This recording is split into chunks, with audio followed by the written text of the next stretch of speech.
Bedtime Stories I Tell My Kids by James Breakwell. Little Red Riding Hood. Little Red Riding Hood had a hood that was red. I know. You probably saw that one coming. Stick with me. There's a lot more twists. Okay, like 2 twists, tops, but still, bear with me. Okay, so Little Red Riding Hood wears this hood all the time. She says, I am never, ever, ever going to take it off. And you know you can believe her because she says it in that deep, manly voice.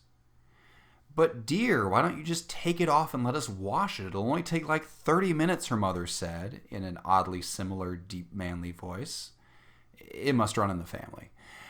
But Little Red Riding Hood is not going to have it. That hood is staying on. It's basically part of her skin.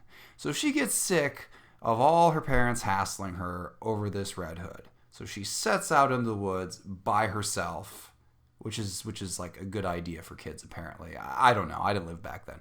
So off she goes into the woods. Tra-la-la-la-la.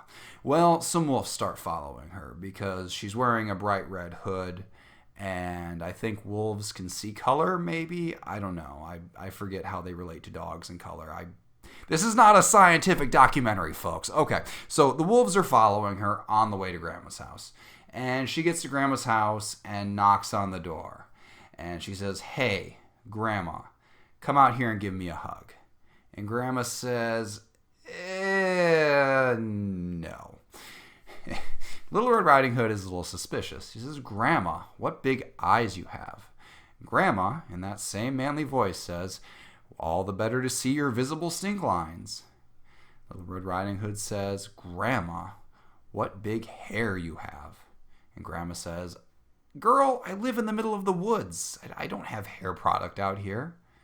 The little girl keeps going because she's small and has no tact. She says, Grandma, what big teeth you have. And Grandma says, did you just tooth shame me? Teeth shame me? Some kind of shaming of the mouth region? That is not going to fly, girl. And she sends Little Red Riding Hood home. And Little Red Riding Hood walks home, and the wolves are still there, but they don't attack. Because, again, she just smells horrible. Like, she hasn't taken this thing off in years. This thing being, the hood. And she walks all the way back home. And when she gets there, her parents tackle her and spray her with a hose. Turns out, the hood wasn't even red. It was like a yellowish-orange color and just had a ton of ketchup stains. So her parents clean the hood, and Little Red Riding Hood smells amazing. Well, not amazing. I mean, little kids never smell amazing, but she smells tolerable, which is a huge improvement. But it kind of traumatized her for life. You know what? Yeah, I don't know why I tell this story to my kids either. The end.